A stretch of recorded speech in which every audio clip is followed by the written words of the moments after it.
Welcome back to MaxPreps Friday Night Live. I'm your host, Joanna Gomez. I am with Jason Alpert, and that's you, that's right, and Steve Spiewak. All right, these are my Friday night dates. We'll take it. Yeah? Yeah. Ready? All right, but you guys have some updates for me because that's really what I want from you guys. Great. So let's get to some updates. What's going on around the country? Right, Let's go. The game of the week, number 10 in the country versus number 11 in the country. We've got a pretty tight game right now. I think a lot of people thought it'd be flipped, but Bergen Catholic right now 14 over Bishop Gorman 7. It's only in the second quarter, so still plenty of time to go in that one, but I think that goes against your prediction.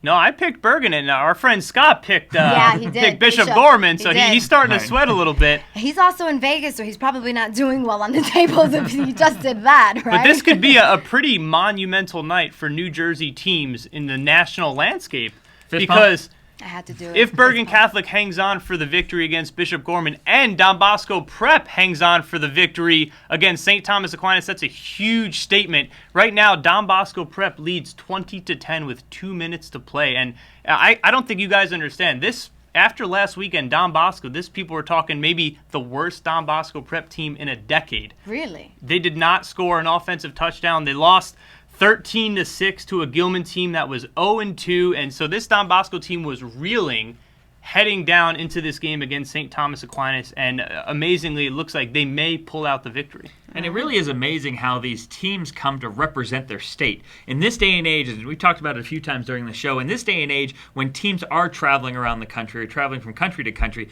you're representing the state that you come from. And you want to be able to say, Jersey high school football is better than Florida high school football, or Texas is better than California. And that's really what it comes down to. And New Jersey, like we said before, representing. Exactly. So what will happen is every team that's in that Don Bosco Prep Bergen Catholic playoff bracket is rooting for Don Bosco Prep and Bergen Catholic to win tonight, with the thought being, okay, I want them undefeated so that if we're able to knock off Bergen Catholic and Don Bosco Prep, then what does that say about us nationally? Right. All right. Well, moving forward, we're going to go ahead and take a live look outside right now. We've got another game to check in on. We've got Granite Bay versus Vacaville right now. Yeah, so this is a matchup of two of the top programs in Northern California. Vacaville may actually be the top team in the Sac Joaquin section. They're ranked number 1 here. Granite Bay 0-2, but lost to 2 SoCal teams, Westlake and Oaks Christian, 2 very, very good Southern California teams. This should be an interesting game. I think Vacaville is probably the clear favorite, but you can't count out Granite Bay. They're not necessarily the biggest, most athletic team, but they're extremely well coached. They're precise, and I think they're going to give Vacaville a game. I mean, what I'm waiting for is during one of these live look-ins is a touchdown. If we can time it perfectly, and I would love to have it on this play right here, that would mean that someone upstairs is looking down on me and saying, Jason, I have answered your prayers. We're going to show a touchdown right here.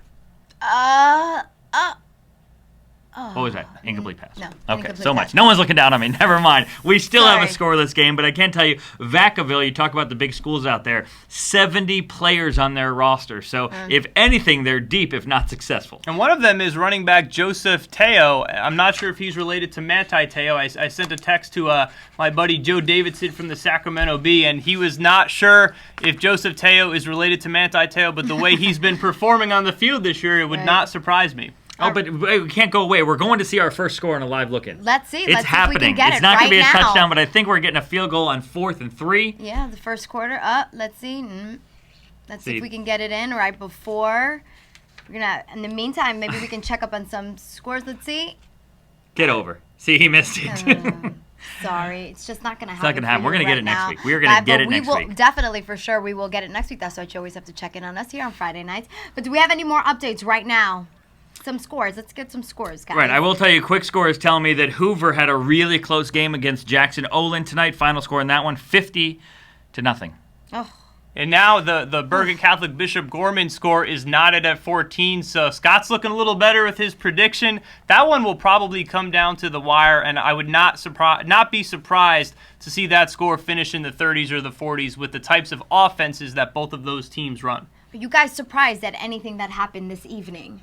I mean, it's tough to say you're not surprised by the Grayson loss. I mean, that just shouldn't have happened. A Parkview team who had scored 3 points in their first 2 games of the season at this point, they come out, they score 22, and they beat the number 2 team in the country. But you know what, Jason? That's the beauty of high school football. These are not professional athletes. These are not players who are paid. These are, again, 16, 17-year-old kids who have off nights, who are fallible, who make mistakes. And so it's shocking, it's surprising, but you know what? It happens. It happens every weekend. Top teams go down all the time, and that's kind of the beauty of high school football, the surprising outcomes and all the excitement that happens live on Friday nights. Right, and that's why you should always tune in right here to MaxPreps Friday Night Live. And before we wrap it up, go ahead. we want to get in one more upset. I just saw a final come across. A quick Go score. ahead, give it in. Lake Travis, the number 9 team in the country, they also lose tonight. Round Rock beats them 24-22. So 2 teams in the top 10 lose, and still a few more potentially to go down. Quick thoughts on any of the games? Any quick updates that you have? Check that quick score right now. We've got a couple seconds to burn.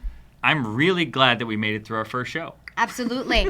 And you guys, thank you very much for joining us. So, Steve, we will see you next weekend. Hopefully Right. In my pajamas. In your pajamas. MaxPreps.com national football editor Steve Spiewak, thank you very much for joining us.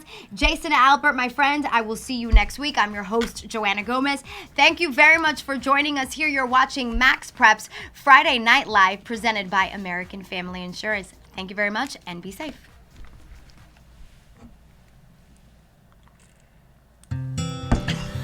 We all have dreams, but dreams You they gotta don't come easy.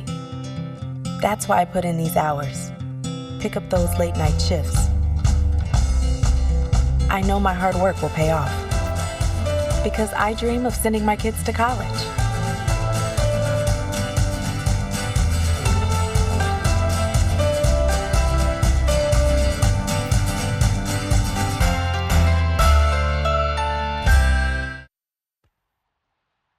Friday Night Live is coming at you this fall on CBS Sports. From live look-ins to some of the biggest games around the country, to the top plays of the week, to current and former pros as prep stars, and updates on the nation's elite athletes. It's live Friday night action right at your fingertips, whether you're in the bleachers or at home. Friday night.